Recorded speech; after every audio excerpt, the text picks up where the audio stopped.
Hey, what's up, everybody? It's your boy Jigga. We're live in effect. Today, I got me a special guest. This is my brother, my blood brother. Highly anticipated conversation. Just want to be able to talk to him. He is the youngest of four, and he's all the way across country. So it's always good to catch up with him. And we're just gonna have a conversation about life, guys. And so, introduce yourself to the people, man. Go ahead, do your thing. Well, first of all, I know what people want to know. Um, but my name is Dradido. I got my three siblings from my mother's side. I do have a younger brother, Mike. You forgot about Cam. Um, so I'm no longer the youngest. Uh, but a little bit about me: prior military man, prior military family man, living my dreams now, man. What's up? Okay, cool, cool. So, are you still in the military? Like, so we're having this conversation for the people to get to know you, kind of understand what we went through as, siblings and things like that in life. So, are you currently in the military? No, sir. I did No. 12 years. Yeah, I did 12 Awesome. years, veteran now. Yeah. So we definitely appreciate your service, among everyone else that put their life on the line for this country. So we certainly appreciate that. So 12 years, and I know we're jumping the gun because that's absolutely in your adulthood. So we are gonna kind of go back a little bit in a few kind of touch basis on your upbringing and things of that nature. So you did 12 years in the military. What branch were you in? Yeah, so yeah, we'll definitely dial it back. So I was a Marine for 12 years. So I enlisted at 20 years old. Okay. Went to boot camp at 21. So I grew up in Brooklyn. We had we had like a different upbringing a little bit. You know what I mean? Obviously, with you being the oldest and the things that you dealt with, I eventually did a lot of moving around, growing up and stuff, whatever. Though from house to house, and then eventually settling with pops. You know, with my father back in Brooklyn, went back to Brooklyn. So hold that thought, because Yeah, that way, because we want to kind of gear towards to that in just a little bit. So now yeah, that you've covered the Marine aspect, you did 12 years and everything else. So let's kind of peel the banana. Let's kind of go back, right, to where you just started mentioning in regards to the childhood. So you said you're from Brooklyn, right? You grew up in Brooklyn, from Brooklyn. What was life like? yeah. So you're trying to go into the weeds. Okay. If I'm being honest, bro, like Brooklyn was a little scary growing up. If I'm gonna be honest. Um, I remember from my earliest thoughts was church and ocean. Um, and I remember waking up to like pretty frequently, honestly, but waking up to sirens, to gunshots, car accidents. I have a vivid memory of waking up early in the morning one time with like a chilling scream from a lady. And later I found out that she got hit by a car and it pinned her against one of those meters. Um, and obviously, unfortunately, she lost her life. But I remember waking up to that. I was terrified of going to school by myself, and I remember having to go downstairs, and it was a short walk, but I remember having to go through the elevator, terrified of the elevator getting stuck. Just the common things of what you initially thought poverty would be or the struggle would be growing up in Brooklyn, and maybe some people call it the hood, the projects, whatever the case may be. But those are kind of like nerve wracking for me. You know what I mean? I knew there was like gangs that lived and operated like near like those areas. So walking by myself, getting bullied, getting robbed, getting kidnapped, all these thoughts kind of went through my mind. As you're looking at it, and obviously you're mentioning these things from your lens, right? From your point of view, from your perspective, from what you went through. Being the oldest, it didn't shy me away or take me away from what you actually saw as well. Growing up in Brooklyn, man, you have to have like, at least back then, in the 90s, early 90s, you have to have tough skin. You and it was in a sense where whether people are clowning you, you had to be readily, like, your mind was working so fast just so you'll be able to kind of like clown on them as well. Because Yeah, if you don't clown back, it's gonna be a daily thing, and then you're gonna get punked and stuff like that. So you had to be witty. You had to be on your toes and stuff like. It also shaped me personally. It shaped me to who I am today. You know, just being on the grind and hustling and things of that nature. I think that brought that out of me. Pause. And so it was extremely important that, you know, although we look at the negatives, but I also want to also look at them and see the positive in things as well. At what point I would say, or what age did you kind of, you know what, this is the norm for me, and so I've adapted to my environment? When would you say that actually happened? Was it something that occurred, or it was because you turned a certain age, or like what was it for you? Honestly, as nervous as I was during those times, had, like some things obviously scared me. You know what I'm saying? Naturally, I didn't necessarily feel fear. Um, my faith in God has been strong. You know what I mean? And I don't think that that's how it worked. It just naturally, I think I was like, okay, cool. Like I was defensive, I guess, mentally, to okay, cool. Like these are the circumstances that I'm dealt with and stuff, whatever though, how will I deal with them essentially? You know what I mean? From Right, a younger age.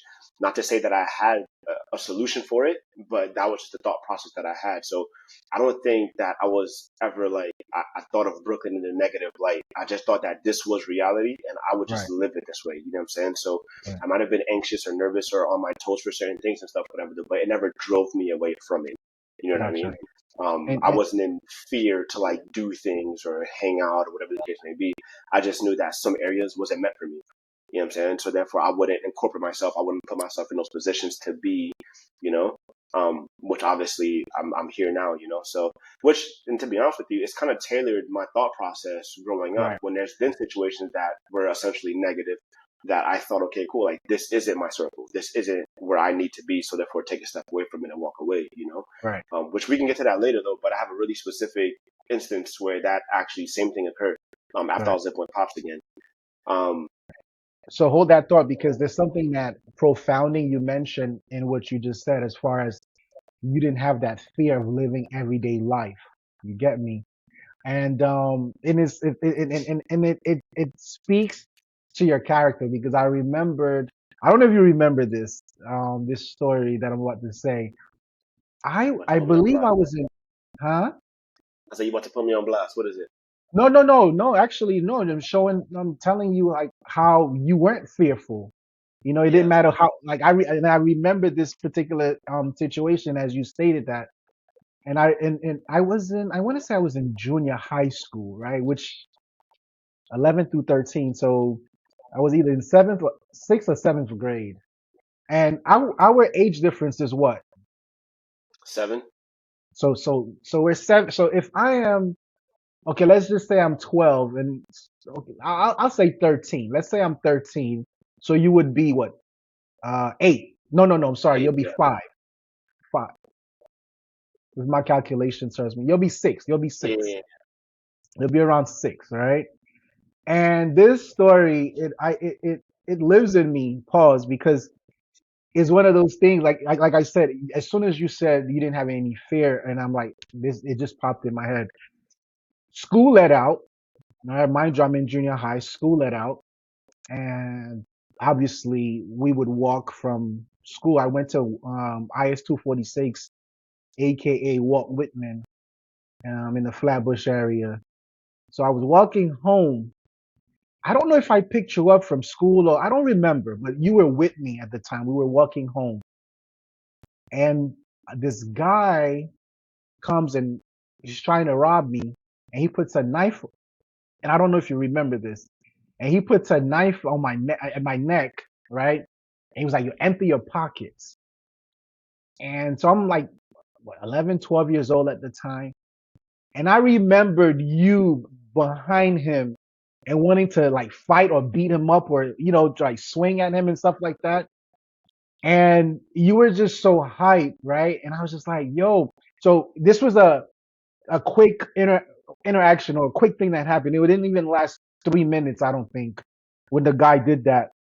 But I just remembered your reaction during the incident, and even after the incident. And you're like, yeah, yeah, I'm gonna beat him up. Da, da, da. Da. And then while you're thinking that in my head, I'm like, I could have got stabbed. Like I'm this. So this is the things that I was thinking about, right? But just your excitement of wanting to defend me, it put me at ease. Of course, later on, it put me at ease, and I chuckled in my head because I was just like, this kid don't even know what just transpired. Like I could have been poked. I could have been on the floor dying or something because he had the knife right there in my neck. And so it kind of goes right back to what you said, right? In regards to, of course, wherever you're from, no matter where in the world, you get to adapt to your environment. And of course, you can't be fearful.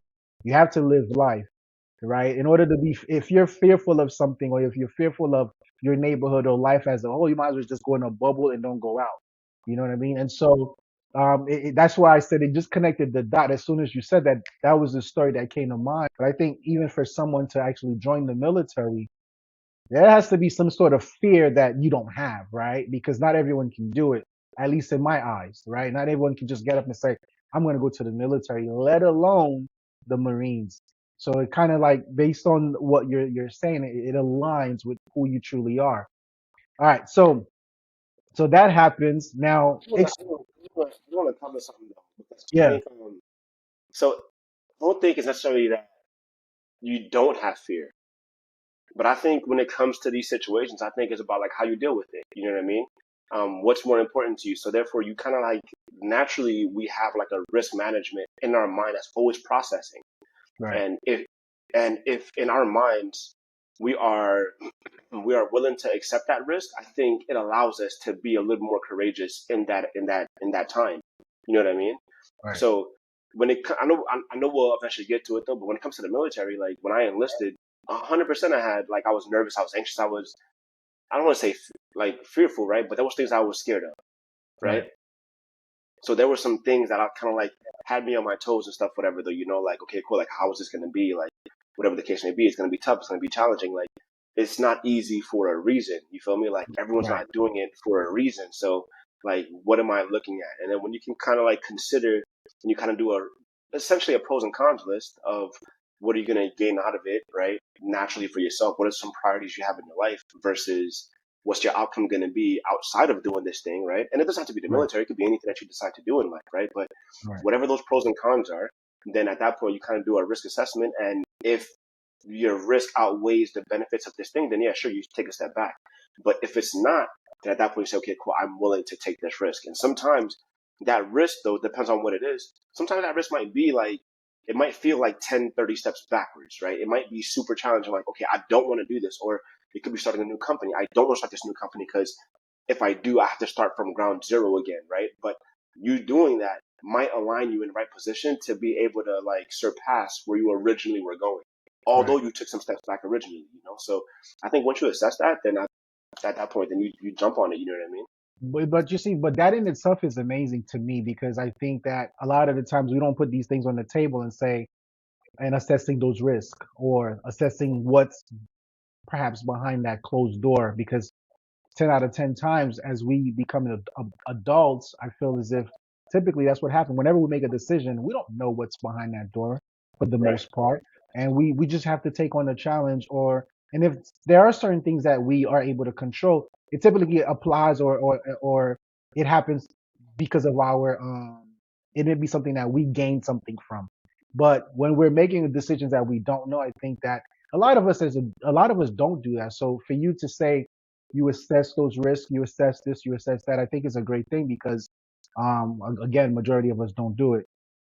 So let's dive in, and I agree with you on the part that you talked about, with the fear thing. That I agree with you Yeah. on that because we all have fears, you know.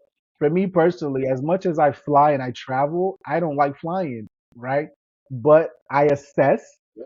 It's a risk management. Yeah. what's my life's goal or what's my life's what brings me happiness, and that's to travel.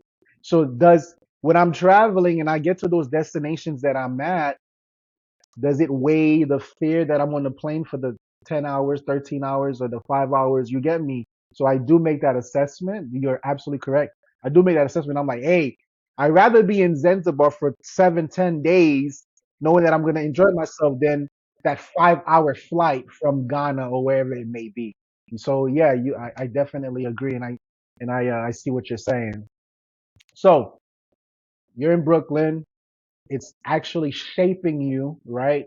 Who you're gonna become, because a lot of times we hear that saying, we are a product of our environment, right? Of course we do adjust based on where we're at, but we are a product of our environment. So Brooklyn is shaping you. It's putting in some fears that of course we originally didn't have. So now you're in, I want to say, we're still in Brooklyn, and at some point we did move to Rhode Island, as you made mention early in the conversation. What was it like for you? Because as you and I know, we traveled a lot. We went to different places, right? Whether it be within the same city or whether it be different states. But how did it impact you though? Because that's something that we really didn't really talk about when we did the first out of state move from New York to Rhode Island. How did that impact you? So first, first, I don't know how I felt because obviously, like you know this as home. You know what I mean? Although there were certain things that you didn't, as a kid, you probably felt like you maybe didn't disagree with. You don't know, you know what disagreement is, but there's some things that you kind of grew accustomed to. You know, living here, right? Um, whether it was walking to school with your friends or going to school with these certain people, hanging out over here, like you just kind of grew accustomed to what your environment was, right? And then now you kind of like are uprooted essentially, So, and when that happens, it just really it just really depends on how welcoming the next environment is. And so going to Rhode Island, I know like eventually me and Greg, I think we were in the same school, I think for a little bit. And we were like the only, there's like three black kids in that entire school. You know what I'm saying? Like, Mhm. so it was different because we went from a very populated area, with people that look like me to a not so populated area, Rhode Island being the smallest, state, and it just how confined things were, how spread out things were. It was just the atmosphere was just very different from New York City. Which, Right. if you compare New York City to any city or any state around the world, like It's it's very different. different. You know what I mean? It's Yeah, extremely different. Like it's moving from New York City. I think only there's a few places that compare statewide. You know what I'm saying? Stateside. Maybe California, maybe Florida, right? Like there's a few places, maybe Texas, but a place like Rhode Island is very different. So we made it happen, right? We didn't really have a choice, right? So we eventually made it happen and stuff, whatever. Though grew accustomed to things, so it felt normal again. And then after that, it becomes normal.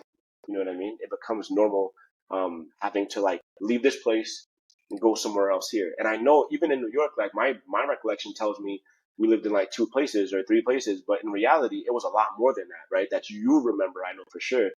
After I was born, that we moved from places in New York. So it goes from moving to different places in New York, getting to Rhode Island. Now we left a state completely, being there for such a short period. So the memory isn't much besides going to school, maybe playing around with friends, hanging out, so on and so forth, and then yeah, eventually uprooting again to Florida, shortly after, because I know we didn't spend a lot of time in Rhode Island. right. That was And basically it before oh, there. Yeah. gotcha. But one thing that I remembered in Rhode Island, because we didn't live there for as long. I think we lived there, well, at least I did, just like 8 months. So you guys were probably there a couple of months more than me. But one thing I remembered, because mom used to always work a lot, right?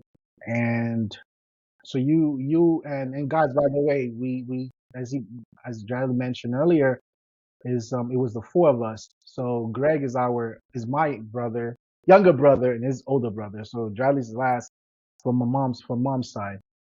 So Greg and you guys and you decided to play basketball, I believe, right? When? In Rhode Island. Maybe. I don't remember any of that though. Oh wow, yeah. So you guys were playing basketball. Of course, you're a kid. It's just like, just like Yeah, what do you, you're active. Yeah. right. And so Greg was playing and they will like have games and stuff. And unfortunately mom wasn't able to go. to any of the practices, and mom wasn't able to go to the games. And so I remembered I used to be the one, with you guys or whatever. I don't remember if it was you or him, and it just stuck to me even to this day. As in, and one of you guys said, "Man, it's like you're my father because you're always there to be able to, support us and things like that." And that kind of always stuck in my head because, it wasn't sometimes you don't choose to do something; it's just thrown at you. You know what I mean? It is something that you say you just got to pick up and go with it. You go with the flow. And I just felt like I never know how much or how far you guys would ever go with any sport for that matter. But I thought it was very important as the oldest or just as your brother, period, that I was always supportive. You know what I mean? And at the time was I playing football then? Yeah, I had already played, or yeah, I had already played football because I played football in New York, so I had already played football. So for me, it was like just support you guys, whatever it is you guys want, just support. That was my main thing, and so I would just remember that vividly, and you guys saying that, and I kind of also want to go back. I don't know if you've experienced it. How was your relationship with mom in terms of was she strict? Or do you find her to be a strict mother? Now, mind you, I'm talking about your personal relationship with her. I do.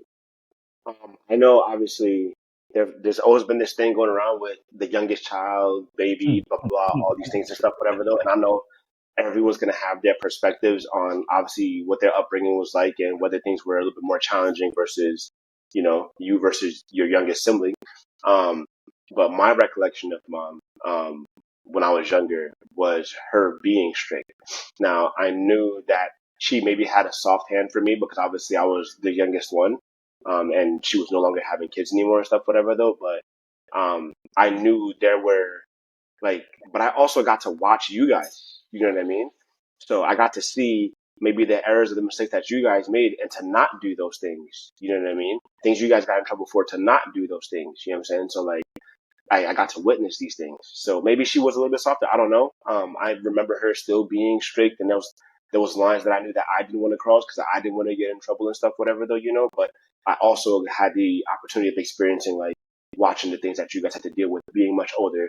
And then obviously when you get older, there's a level of responsibility you expect out of the oldest child or the older children. You know what I mean? I do the same for my oldest. You feel me with Lily? Like I expect a level of maturity from her versus the 4 year old. You feel me? Her at 13 years old versus a 4 year old or the 6 year old. You feel me? So like, there's a difference. So um, at the end of the day, I still want to instill discipline. So thinking about it now as a parent, I would assume that mom did the same thing. So yeah, she still wants to instill discipline, but obviously you have a soft spot for the smallest one, maybe because they're a little bit smaller, so you have more wiggle room, I guess, for them to make mistakes and stuff, whatever though, because this is all part of the growing phases. You feel me? So you kind of just learn through it though. But I remember her being a little strict and stuff, whatever though. Like my memory of that is that I got my fair share of you know what I mean? So The way you put it, I feel like I was in my head as I'm listening to you. I'm like, you had it good, in a sense where was mom strict? Absolutely. Shoot, to a point to me, she was freaking abusive. Like, with the things that we've endured. So, but that's another topic for another day. But I think one of the things that always struck me was your jean size. I think you were going to junior high, or you were still in elementary, and you used to you wear talking about my like pants. the baggy jeans stuff, whatever though? Yes. And for Yeah. the life of me, and that was one of the illustration I always had in my head because I couldn't wear that stuff when I was your age. It was frowned upon. And I remember getting my butt whooped one time. I thought I was LL Cool J, right? And I was coming from, I was supposed to go pick you up. You were going to this private school, a Catholic school, I think it was. In New York, Um, yeah, you were like it was in a Catholic school. Harrogate, huh? It was a Catholic school. Yeah, you were going to a Catholic school, and I had to go pick you up, but I went mad late, I think, because I think that she was telling me to go pick you up, but I ended up going mad late. As so I picked you up. I guess they kept calling her. So she got fed up and they ended up going to pick you up as well. But by the time me with through public transportation, I got there, of course, late. And so coming back, she was coming. So we were kind of like meeting each other this way. I'm walking with you and she's in the car. And yo, I didn't realize, I'm not thinking she's coming to pick you up. So I was doing the LL Cool J. For those of you who don't know, L Cool J back in the days used to always have The one one leg. pant leg up. Right. So I was wearing some sweatpants and I rolled one leg up. Yo, mom caught me on that corner. I swear to you, I didn't know that was her, yo. Because if I knew, I'd have like, there's something to put that joint down. She's like, so that's how you do it without that around. That's how you dress. Get in the car. And of course, she didn't say it in those fashion. But and and she swung at me a couple of times and stuff, and I was like, geez. So to fast forward when we then lived in Florida, and to see you were wearing drapes. Those weren't baggy jeans. Those were like drapes. I Yo, remember some of the jeans that I had, to be honest with you, and it was wild. And I remember one time you getting upset about it, about the fact that she like allowed me to wear it, but she was real aggressive with you. You know what I mean? And it's funny because like even today, because it's like the style is coming back now. I'm not sure if you know that. yeah, That style's yeah, coming back. But they do a little different this time though. They're actually making the size for the kids though. You feel me? Like before, if I wore jeans that was like sizes too big, it was actual jeans that belonged to a grown man that I would just right. wear and put a belt on it. You feel me? Like, but now it's like if you're a waist 36, or I mean sorry, your waist like 26 or a waist 30, you have a small waist, they come that size, but they're mad long, they're mad baggy, they're huge. You know what I mean? But the waist is actually made for Right, kids now. You know what I right. mean? So they're kind of altering that now. Lily loves her jeans like that. You feel me? Like it's like the style's coming back. You know what I mean? Um, but I think in reality, what happens is a lot of times is like as a parent, like what we fail to realize sometimes is that like every year your child gets older, you're also getting 1 year older as a parent also, right? And I don't mean as an adult. I mean as a parent. You know what I mean? Like when you're a parent to an infant, right? And this is your first child, and your child might be a toddler now. Your child is 3 years old, 4 years old, right? Whatever the case may be. I can't expect you to have questions that another parent's gonna have for a kid that's 15. You feel me? Like you're not gonna have those answers. You feel me? So like I can't if I have questions right now with a 13-year-old, like I can't go to a parent who has a child, their first child, even if they're older than me, right? I can't go to them and expect them to have answers for it, and their oldest is 5 years old. Like I can't expect them to have those answers. You feel me? So like when your child is getting older and they're going through these things, whether you like it, you disagree, or you agree, whatever the case may be, like you're learning right now. Although you think you have all these experience from your past when you grew up, like there were things that you didn't agree with your parent, and now we find ourselves in that same situation now that we're raising children. You feel me? So like I Right. think like as we see these things, we're like we agree, we don't agree, we're learning. But now when your second or third or fourth child is now at that same age, you're like, oh, I understand now. So that same disagreement you had with your first child, you now understand that this is just part of their phase of growing up. You feel me? So I think that's why it's accepted later on. You feel me? There were things that Lily did, and I was like, yo, you can't do that, blah, blah, blah. And I was a little bit more strict. Now, as the other two are doing it, I'm just like, all right, I understand because I've dealt with it with Liliana, and I know this is part of the growing phase. So, which has also helped me. Now, as she's 13, I'm realizing that, like, some things that you want to discuss or you want to ground them for or whatever, though, like, just take a step back because in hindsight, when she's 20 years old, we're going to look back and be like, that thing that you did when you were 13 was not that bad. So now we refrain from grounding her maybe, you know what I mean? Or whatever, though. It's just a simple conversation about better actions, right? Like being aware of the situations and the things that you're doing right now and how it can affect other people, whether, if it gets that serious. Not that it does, really, right? Right. Because there's minor things that she's doing and she's a good kid, but for the most part, like you're contemplating the things that you're dealing with at the moment and realizing, okay, cool, like, is it really this serious? If it's not, cool, let her be. Does it warrant punishment? Right, doesn't warrant that. You feel me? So the whole baggy jeans thing and stuff, whatever though, like when I came in, okay, cool. Like I'm not a big fan of it. Right now, she likes this baggy jean thing, and now she tried to sneak one day with a shirt, like it wasn't a crop top, bro, but it kind of like cut a little bit at her belly button, so her belly button was out, and I'm just like, what are you doing? You feel me? Like, and she tried to play it off and wear a hoodie over it. You feel me? And her mom was like, What you got under that hoodie? And she was like, a brown shirt. Mom was like, let me see it. She's like, it's just a brown shirt we bought. And she's like, let me see it. Unzip the hoodie, and here it is, just a little cut right here. Like, nah, you're not wearing that. Go change. You know what I mean? And in reality, you naturally want to get upset. You want to be like, yo, like, you're not wearing. What do you think you are? Like, you know what I'm saying? You think you go to the club? Like, we bought you the shirt, so when you out with us, you can wear it, right, for the appropriate setting. You're not wearing it to school. This is not appropriate for school. Blah blah blah, right? But in reality, it's just a kid making a decision that they want at the moment. It ain't that deep. And now we're understanding that. You know what I'm saying? And I So think sometimes too, to add to what you just said is, it's also it may not be what Lily was doing, but sometimes they test their boundaries. You know what I mean? Just to 100%. see if they're able to get away with certain things. 100%. Is dad and 100%. mom really watching me? Like, let me put this on. Let me see if I can I'll get away slide with in. this. Yeah. Right. So sometimes that, because I even with think mine, I think that's a subconscious thing though. I don't think it's their intent when they initially put it on. I think their intent when they initially do it is to actually get away with it.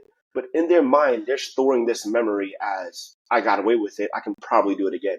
But I right, think it's a subconscious thought. I don't think it's like I'm intently doing this thing. I'm gonna wear this. I want to see what they say. I don't think they put that much thought process behind it. I think they just want to be cute when they go to school. You feel me? Or right. No, for cool, sure, or whatever the case may be. Right? They for just want sure. to look a particular way when they go to school or when they go to this occasion to this thing. And I think that depending on how you treat that situation, when you find out whether you're handling it in a positive way, a negative way, or you don't find out at all, I think it will determine like how they move next time. Okay, cool. I'm not gonna wear this again. And eventually they'll get more confident to where they don't put the hoodie on anymore. You feel me? They're just gonna go to school with their belly button now because they know their parents don't care. Now they know they can do that. They've been given that, The that green past, light essentially. Yeah, right, that pass, right? Because the parent hasn't said anything. They haven't addressed it. They don't care. Maybe the parent, acts or does things in a certain way, which is doesn't necessarily have to be a bad thing, right? But it could right. be the way of the household. You feel me? So Right, and then yeah, that's where parenting comes in. You know what I mean? facts. Because Yeah, to your point, not every household will either agree or would either disagree. It all depends on your parenting and how you're raising your child. I think that's right. What your extremely priorities important are? Yeah, because I can tell you, bro, like there's some girls or boys out here in these streets going to school, elementary, junior high school. I'm not even touching high school, and you're like, oh my gosh, like do they have parents? Because of how they dress and their behavior. So yeah, it is absolutely important. And of course, I'm not one to judge anyone's parenting skills or parenting things. So don't do it on on me as well. That I'm a firm believer in that because everybody has their own mind rights as long as you and the mother are on the same page, right? So that way we are raising a child on the same aspect of and tone, like, okay, this is what we want for them. Once you have that going, that dynamic, then we're good. But if we're not on the same page, it's going to be a lot of friction, not only just between the parents, but also between the child as well. Because now they'll know, okay, I can go to dad to ask him for this, because him and mom don't see eye to eye on that, and then vice versa. I can go to mom because you know what I mean. So it's extremely, extremely important. I know we kind of jumped the gun and we're talking about kids, but I kind of go back a little bit because we're in Rhode Island. We kind of talked about Rhode Island, and it was a very quick. It was less than a year that we were out there yeah. Just a collectively. snap. So Yeah, small right, snapshot. exactly. And so just the transition, because the next place that we moved in terms of statewide, guys, we went to from Rhode. So it was New York, many cities and places that we were in New York, boroughs and things like that. Well, we've always stayed in Brooklyn, so we always were in Brooklyn, but we just Yeah. different towns and stuff in Brooklyn. Then we went to Rhode Island as a different state as a whole, and then from Rhode Island we transitioned to Florida, all right? And which I think that's where, for me personally, um, I finished my teens and went all the way through my adulthood in Florida. And so, of course, being 7 years 7 years apart, obviously, is going to be a different thing for Drad. And so let's kind of transition to that, Drad, and seeing, okay, now that you moved to Rhode Island, of course, now you have to you didn't have new friends. Then it's like, oh my gosh, then I have to leave from Rhode Island to New York. I'm sorry, to Florida. What was that like for you in the beginning? So Florida was nice. Florida's nice. Florida was uh, a bit more relaxing in Florida. The weather was nice, the temperature, all that kind of stuff, whatever though. I think Florida also played a part in shaping me, athletically at least. Obviously, that's where I kind of started to build a little bit more athleticism, which obviously helped me build some confidence also and stuff, whatever though. So I think a touch of I don't want to give anything to Rhode Island. I don't think Rhode Island did anything, but between Florida and New York was, like I mentioned, was a little bit better. Better than obviously Rhode Island. I don't think I really gained anything from Rhode Island essentially, but both Brooklyn and Florida kind of played a role in my early childhood upbringing, so on and so forth, right? How I carried myself, so on and so forth. New York kind of gave me that like that mentality, that more I don't want to say aggressive, but like a stronger mentality essentially. And I would say Florida kind of gave me like physicality, that kind of mentality. Um, because it was big, right? Like Florida is always hot, so you're always like dressed down, whatever though, you know. My brothers were working out obviously all the time, like year round, which is working out, getting stronger, getting better, getting faster, so on and so forth. And then obviously getting into football was originally like one of the biggest changes in my life when I got into football, started playing and understanding the game, the discipline, the physical aspect of it, all the things it did for me, even to this day, even getting into the military. Both played a really important role in my life growing up. So Florida was, but again, at the same time though, it was still another like getting uprooted again. You know what I mean? Getting uprooted, leaving somewhere else, and it was really hard finding like quote unquote like a home. You feel me? Like there was a bunch of places in New York, then it was Rhode Island, then it was Florida, and then in Florida, same thing. Even in Florida, we rotated around for a while. You know what I'm saying? Like there was really never any structure as far as like um a solid foundation where I called home for a very long time. You know, which became a priority Yeah. later on. Again, everything plays a role in how you grow up and stuff, whatever, though, who you are as an adult. So that played a role into like my circumstances, like currently, you know, and why we kind of like facilitated buying a house that became a priority, and kind of like establishing a home and then staying put here, you know, after the amount of time I did in the military and stuff, whatever. So it played a role in here, but Florida overall And, was good though. and that's fascinating because we could always go one or two ways, right? We could either say, I've always been moving as a child, during my childhood. So I'm not going to settle. I'm not going to have a home, quote unquote home. Yeah, I'm going to be moving around and be unstable and so on and so forth.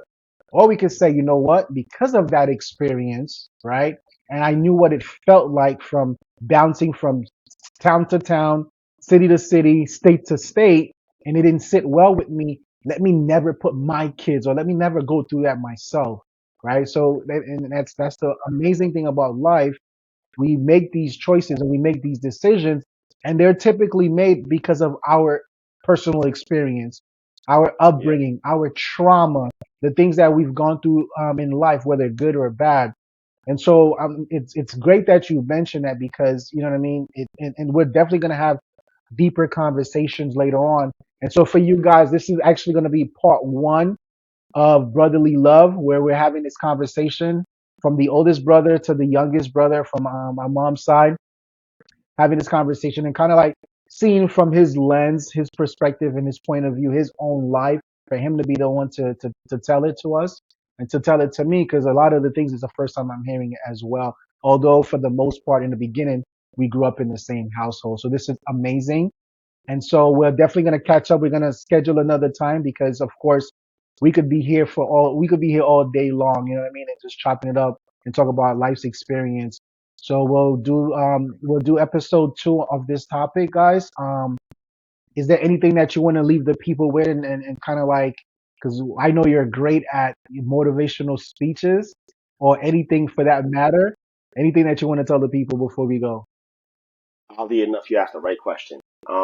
Yeah, I do want to leave one more thing. So I know you mentioned trauma, right?